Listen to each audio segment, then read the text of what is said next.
The silence in the Manhattan boardroom was suffocating. 47 floors above the bustling streets of New York City, in the mahogany-paneled conference room of Morrison and Associates, two people sat across from each other at a table that had witnessed the destruction of countless careers. The air conditioning hummed ominously overhead, but nothing could cool the tension that was about to explode into the most devastating corporate takedown in American legal history. Judy Martinez, a 34-year-old former compliance officer from Brownsville, Texas, sat rigidly in her modest navy blazer from JCPenney, her calloused hands gripping a worn manila folder like it contained the secrets of the universe. Her dark eyes, framed by wire-rimmed glasses she had bought at a drugstore, burned with the kind of quiet determination that comes from watching children die while powerful men count their money. Across from her, Richard Morrison III adjusted, his 18-karat gold cufflinks with the casual arrogance of a man who had never lost a single battle in 47 years of corporate warfare. Morrison, 52 years old and worth more than the entire annual budget of Judy's hometown, straightened his $3,000 Armani tie and smiled the cold smile of a predator who had cornered his prey. His Harvard law diploma hung behind him, like a trophy, one of 3 generations of Morrison men who had built their fortune on burying the truth so deep that it would never see daylight. His piercing blue eyes had stared down senators, intimidated federal judges, and made Fortune 500 CEOs weep with gratitude for his protection. What happened in the next 60 seconds would send shockwaves through every corporate boardroom in America and prove that sometimes the most dangerous person in the room is the one everyone underestimates. "Miss Martinez," Morrison began, his voice carrying the icy authority that had made grown men abandon their principles and walk away from justice. "I think it's time you understood something very important about how the real world works." He leaned forward, his manicured fingers steepled like a cathedral of corruption. "Little people like you don't challenge institutions like ours. Perhaps you should pack up your pathetic little life and crawl back to whatever backwater town spawned you, before this gets very, very ugly for you and everyone you pretend to care about." The words sliced through the air like a legal scalpel, designed to cut away hope and replace it with fear. In any other circumstance, with any other person, this would have been the moment of surrender. Morrison had delivered this speech hundreds of times before, watching small-town whistleblowers crumble under the weight of his threats and slink away into obscurity, while his clients continued poisoning communities and destroying lives. But Morrison had made the fatal mistake of his entire career. He had no idea who he was really dealing with. He didn't know that Judy Martinez had spent the last 8 months becoming an expert in federal racketeering laws. He didn't know that every word he was speaking was being recorded by devices so sophisticated that the FBI had personally helped her plant them. He didn't know that the scared little compliance officer sitting across from him had already gathered enough evidence to bring down not just his client, but his entire law firm, his personal fortune, and 47 years of what the Department of Justice would later call the most systematic corporate cover-up in American history. Most importantly, Morrison had no idea that Judy Martinez wasn't just fighting for justice. She was fighting for the memory of 7-year-old Isabella Santos, who had died of a rare blood cancer caused by the toxic chemicals that Morrison's client had been illegally dumping into groundwater for over a decade. Isabella's mother had begged Judy to keep fighting even after the first wave of death threats, even after the private investigators started following her, even after Morrison's people tried to have her arrested on fabricated charges. What Morrison was about to hear would destroy everything he had built and expose a truth so horrifying that it would force Congress to rewrite corporate crime laws. Judy's response didn't just end his career. It revealed a criminal conspiracy that reached into the highest levels of corporate America and proved that sometimes the most powerful weapon against corruption isn't money, or connections, or Harvard degrees. Sometimes it's just one person who refuses to let children die in silence, while rich men profit from their suffering. Before we dive into this incredible story of how a small-town compliance officer brought down one of the most powerful law firms in America, hit that like button and subscribe so you don't miss any of the explosive corporate corruption cases we expose. Trust me, when you hear what Judy Martinez did next, you'll understand why this became the most talked-about takedown in corporate legal history. This isn't just another David versus Goliath story. This is the moment when decades of systematic corruption collided with one woman's unbreakable moral courage, and the results changed everything. This wasn't just another corporate intimidation meeting in a Manhattan boardroom. This was the final battle in a war that had been raging in the shadows of American corporate power for over a decade. A war where the weapons were buried environmental reports, falsified safety data, and the systematic murder of innocent families through toxic chemicals. What Morrison didn't realize as he sat there smugly adjusting his gold cufflinks was that he was staring at the woman who was about to expose the largest environmental cover-up in United States history, a conspiracy so vast and so deadly that it would make the Iran scandal look like a parking ticket. The stakes couldn't have been higher, and they stretched far beyond the mahogany-paneled walls of Morrison and Associates. At that very moment, in 3 different communities across Texas, Louisiana, and Ohio, children were dying from cancer so rare that most doctors had never seen them before. Isabella Santos had been just the beginning. 7-year-old Marcus Thompson in Louisiana had lost his battle with leukemia 6 months earlier. 9-year-old Emily Chen in Ohio was currently in her 3rd round of chemotherapy, her tiny body ravaged by tumors that shouldn't exist in someone her age. 12-year-old David Rodriguez had died just 2 weeks ago, and his funeral had been attended by 47 other families whose children were fighting the same mysterious cancers.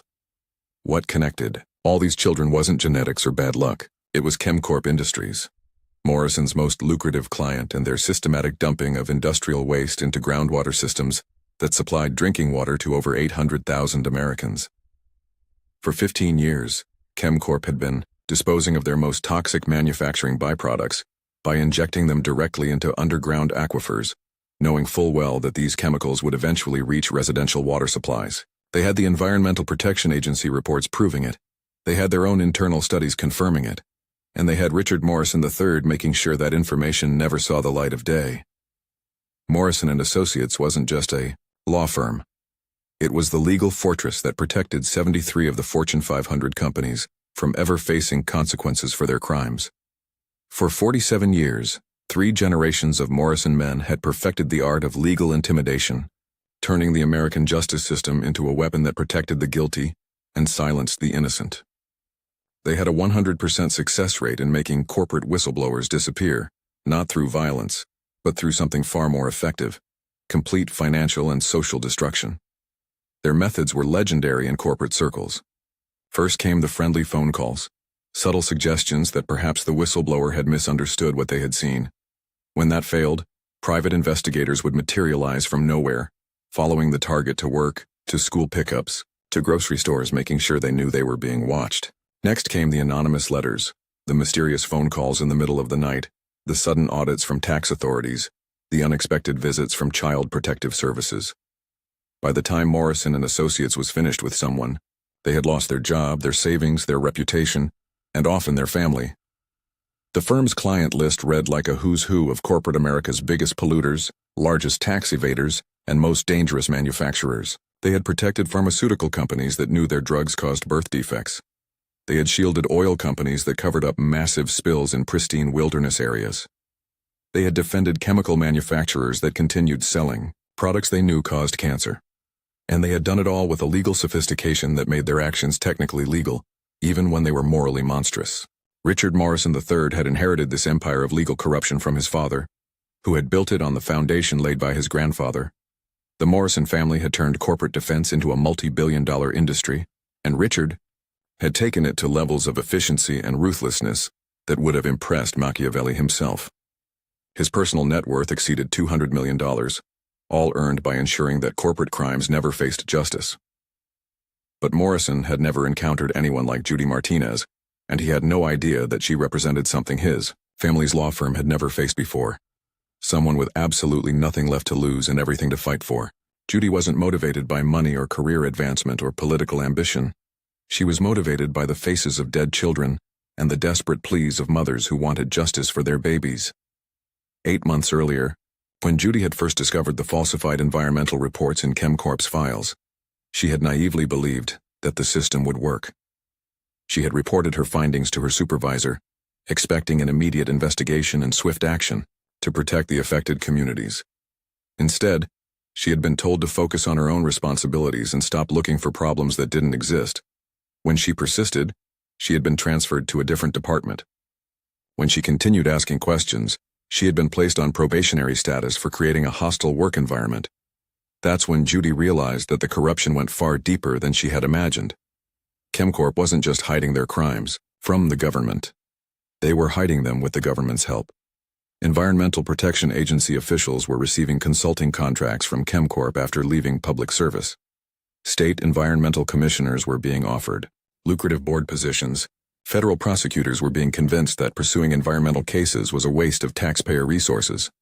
The web of corruption was so vast and so well-funded that it seemed impenetrable. ChemCorp had spent over $40 million in the past 5 years alone on legal fees, lobbying, and what they euphemistically called community relations. They had funded studies at prestigious universities that proved their chemicals were safe. They had sponsored medical research that found no connection between their products and childhood cancers. They had even donated millions to children's hospitals, creating a public relations shield that made any criticism seem ungrateful and mean-spirited. But Morrison's greatest mistake was underestimating the power of a mother's love and a compliance officer's attention to detail. While he had been busy building legal barriers and intimidating witnesses, Judy had been quietly building something far more dangerous, an unshakable foundation of evidence that would bring down not just ChemCorp, but everyone who had helped them cover up their crimes. By the time she walked into that boardroom, Judy Martinez had transformed herself from a small-town compliance officer into something that corporate America had never seen before, a whistleblower who couldn't be bought, threatened, or destroyed. She had spent 8 months learning federal racketeering laws, studying successful prosecutions of corporate conspiracies, and building relationships with federal agents who specialized in environmental crimes. She had documented every threat, recorded every intimidation attempt, and photographed every piece of evidence that proved the conspiracy reached into the highest levels of corporate and government power. Morrison thought he was meeting with a scared little girl from Texas who could be bullied into silence. He was actually sitting across from the woman who was about to expose a criminal enterprise that had been poisoning American children for over a decade, and her evidence was so comprehensive and so damning that it would result in the largest corporate criminal penalties in American history. The war was about to end, and Morrison had no idea that he had already lost. To understand how this epic confrontation reached its explosive climax, you need to know who these two people really were and why their collision was inevitable. On one side sat the embodiment of American corporate power, and on the other, the most unlikely hero in the history of corporate justice. Judy Martinez had grown up in a trailer park in Brownsville, Texas, where her father worked double shifts at a chemical plant and her mother cleaned office buildings at night to pay for her daughter's college textbooks. Judy was the first person in her family to graduate high school, let alone earn a business degree from the University of Texas. She had started at ChemCorp Industries as a junior compliance officer for $34,000 a year, believing that corporations followed the law and that her job was to help them do it better. Richard Morrison III had been born into legal royalty, inheriting a Manhattan law firm that his grandfather had founded in 1923. He had attended the same prep school as 3 Supreme Court justices, graduated summa cum laude from Harvard Law, and been handed a client list worth $4 billion in corporate accounts before his 30th birthday. Morrison owned a $12 million penthouse overlooking Central Park, a private island in the Bahamas, and a collection of vintage wines worth more than most people's homes. The contrast was staggering. Judy's annual salary barely covered Morrison's monthly wine budget. She drove a 12-year-old Honda Civic with 200,000 miles on it, while Morrison's personal driver transported him in a custom Bentley worth more than Judy's lifetime earnings. But the most important difference wasn't money. It was what they were willing to do for it. Morrison had built his fortune by silencing people who tried to save lives. Judy was about to destroy everything he had built because she refused to let children die in silence. Morrison's war against Judy Martinez began with surgical precision, following a playbook that had destroyed 127 careers without a single failure. It started with polite phone calls from ChemCorp's Human Resources Department, suggesting that perhaps Judy had misunderstood the environmental reports she had been reviewing. When she refused to back down, the calls became less polite and more frequent, often coming at 2 a.m. with recorded messages about her employment status being under review. Within a week, Judy noticed the black SUVs. They appeared everywhere she went, parked across from her apartment building when she left for work, following her to the grocery store, sitting in the parking lot during her lunch breaks. The message was clear: we are watching you, and we can reach you anywhere. When Judy called the police, they took a report, but explained that sitting in a public parking lot wasn't illegal, even if it felt threatening. Morrison's psychological warfare escalated quickly. Anonymous letters began arriving at Judy's apartment, typed on plain paper with no return address, containing detailed information about her daily routines, her favorite coffee shop, the route she took to visit her elderly parents. One letter included a photograph of her walking to her car, taken with a telephoto lens from across the street. Another contained a printout of her mortgage application with the words, "Your financial future depends on making smart choices," written in red ink across the top. The intimidation campaign reached a new level when Judy's supervisor at ChemCorp called her into his office and explained that the company was concerned about her mental stability and emotional fitness for her position. He suggested she take unpaid medical leave to address what he called her obvious paranoia and conspiracy thinking. When Judy refused, she was transferred to a windowless basement office where her new job involved filing safety reports that never seemed to go anywhere. But Morrison had made a critical miscalculation.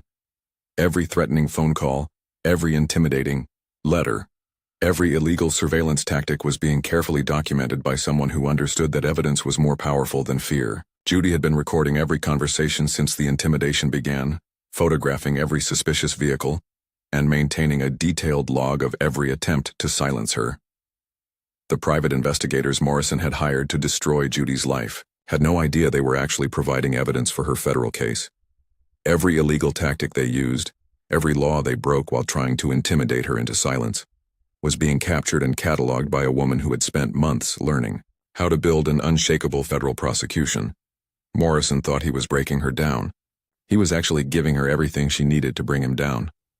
The moment of reckoning arrived when Morrison finished his contemptuous threat and leaned back in his leather chair, expecting Judy to crumble like all the others before her. Instead, something extraordinary happened. Judy Martinez smiled. It wasn't a nervous smile or a defeated smile. It was the calm, confident smile of someone who held all the cards and was about to play them. "Mr. Morrison," she said quietly, reaching into her worn briefcase, "before you threaten me any further, there's something you should know." She placed a small digital recording device on the mahogany table between them. "Every word you just said was recorded and transmitted in real time to FBI Special Agent Sarah Chen, who is currently parked in the lobby of this building with a federal warrant for your arrest." Morrison's face went ashen. His associates began frantically whispering, but Judy wasn't finished. She pulled out a thick manila folder and opened it with deliberate precision. "For the past 8 months, while you were busy trying to intimidate me, I was busy learning federal racketeering laws. Did you know that threatening a federal witness is a felony that carries a mandatory minimum sentence of 5 years? The room fell silent as Judy continued. "You also should know that Isabella, Santos's mother, didn't just ask me to seek justice for her daughter. She asked me to make sure no other child would die the way Isabella did. So I made her a promise, Mr. Morrison. I promised her that everyone responsible for her daughter's death would face justice, including the lawyers who helped cover it up."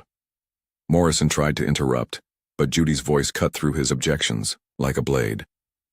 "The FBI has been investigating ChemCorp for 6 months, and you've been under federal surveillance for 3. Every threat you made, every law you broke, every witness you intimidated has been documented and recorded. You're not just going to lose your law license, Mr. Morrison. You're going to federal prison." If you're shocked by Judy's incredible preparation and courage, smash that like button and share this video. This is exactly the kind of justice we need to see more of. Let us know in the comments if you think Morrison saw this coming. Within hours, the FBI arrested Morrison in front of his country club's most prestigious members. His penthouse was seized, his island confiscated, and his entire family fortune frozen as evidence. Morrison and Associates, the firm that had never lost a case in 47 years, was forced to close permanently within 6 months.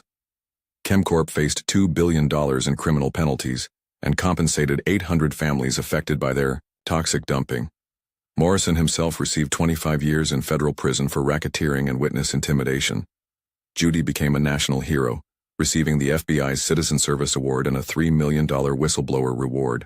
Most importantly, new federal legislation was passed requiring mandatory reporting of environmental crimes, ensuring that no future corporate cover-up could reach the scale of ChemCorp's poisoning campaign. Judy Martinez proved that in America, truth and courage can still triumph over unlimited money and corporate power. She didn't just expose corruption, she methodically built an unshakable case that brought down an entire criminal enterprise. Her victory sent a clear message to corporate America. The days of silencing whistleblowers through intimidation are over today. Judy runs the Isabella Santos Foundation, helping other corporate whistleblowers expose dangerous cover-ups safely. She has assisted in 43 successful prosecutions, saving countless lives and forcing corporations to follow environmental laws. Morrison's downfall became a cautionary tale taught in law schools nationwide about the consequences of choosing profit over human life. His empty penthouse serves as a reminder that no amount of wealth can protect criminals when brave individuals refuse to stay silent. The lesson was clear. Your power isn't determined by how much money you have or how many threats you can make. It's determined by how much truth you're willing to tell and how much courage you're willing to show.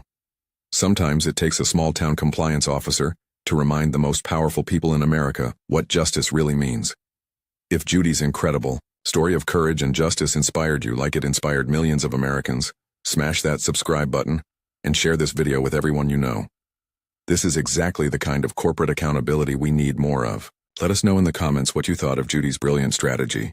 And don't forget to check out our other videos about real heroes fighting corporate corruption.